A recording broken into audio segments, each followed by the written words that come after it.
부활주일은 기독교에 있어서 매우 큰 의미 있는 주일입니다. 교회를 평상시에는 다니지 않는 분들도 부활주일에는 교회 나와 예배드리는 모습을 볼 수 있습니다. 예수님의 부활이 큰 의미가 있는 이유는 죽었다가 다시 살아난 나사로와의 죽음과는 큰 차이가 있기 때문입니다. 죽었다가 다시 살아난 나사로의 부활도 대단한 기적이었지만 그 나사로도 역시 보통 사람처럼 늙어서 다시 죽음을 맞이해야 했었기 때문이죠. 그러나 예수님의 부활은 죽음이라는 저주를 완전히 물리치시고 영원한 삶을 살아가는 영생을 의미하기 때문입니다. 만약 예수님께서 부활하지 않으셨다면 과연 크리스찬들에게 신앙이란 어떤 의미가 있을까요?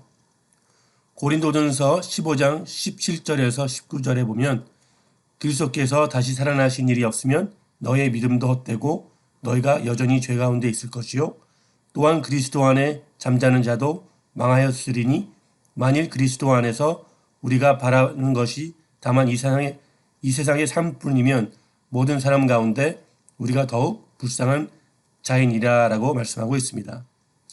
17절의 말씀에는 너의 믿음도 헛되고 여전히 죄 가운데 있을 것이라고 말씀하고 있습니다. 우리가 예수를 믿고 구원을 얻었다는 믿음이 헛된 것이고 죄를 이길 능력도 없다는 말씀입니다.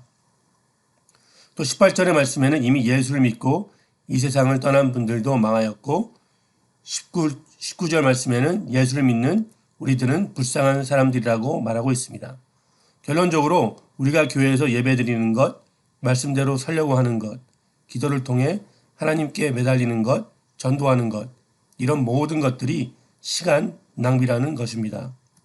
자, 그렇다면 여기서 어떤 분들은 정말 예수님은 부활하셨을까? 예수님을 따르던 사람들이 지어낸 얘기 아니야? 라고 생각하는 분들이 있을지 모르겠는데요. 그런 분들을 위해 예수님께서 부활하셨던 증거들을 살펴보도록 하겠습니다. 첫 번째로 예수님은 로마 병사들에 의해서 십자가에서 죽으셨습니다. 부활을 하려면 반드시 죽어야 하는데요. 어떤 학자들은 예수님은 죽은 게 아니고 잠시 기절했다가 깨어난 것이라고 하는 말도 안 되는 주장을 하는 학자들이 있습니다. 그 당시 로마 군사들은 죄인들을 십자가에서 사용하는 것에 있어서는 확실하게 처리했던 군인들이었습니다. 말로 표현할 수 없는 고통을 십자가 지시기 전과 또 십자가에서 받으시고 잠시 기절했다 살아났다는 것은 터무니없는 주장이죠.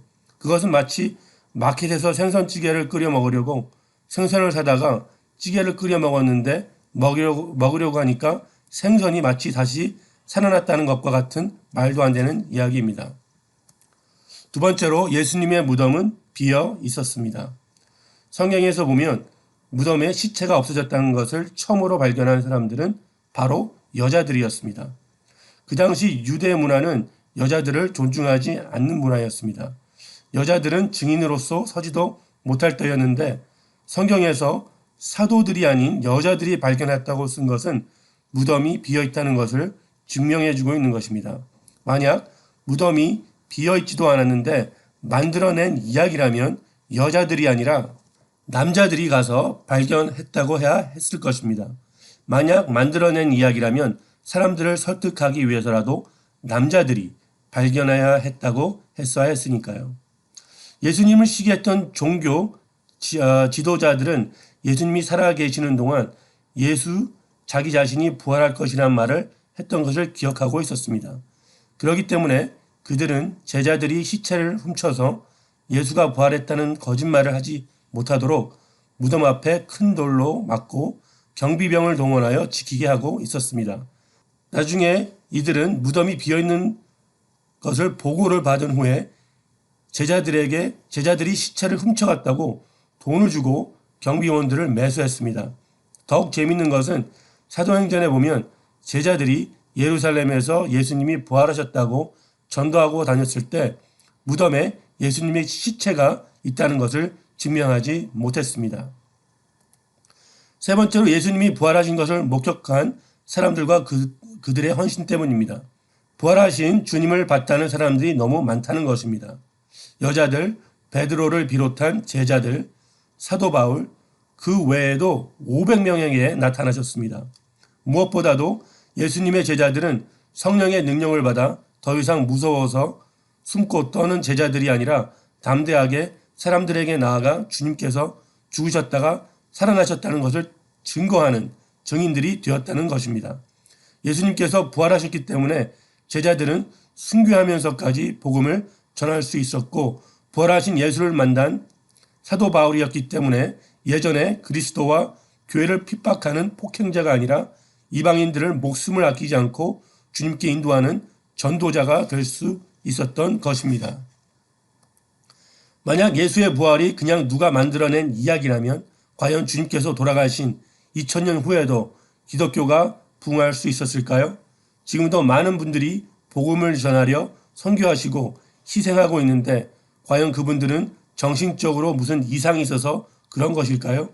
예수 그리스도께서 부활하시고 지금도 그분의 영, 성령님께서 역사하시기 때문에 예수님의 부활을 믿는 사람들을 통해 하나님의 나라는 확장하고 있는 것입니다. 고린도전서 15장 20절에 그러나 이제 그리스도께서 죽은 자 가운데서 다시 살아나사 잠자는 자들의 첫 열매가 되셨도다 라고 말씀하고 있습니다. 그리스도께서 부활하시기 때문에 우리에게도 부활의 소망이 있는 것입니다. 그렇기 때문에 우리 믿는 사람들은 부활하신 예수님께 소망을 두며 예배하며 말씀과 기도 안에서 증인으로서 살아가는 것입니다. 부활하신 예수님을 찬양하며 그분께 영광 돌립니다.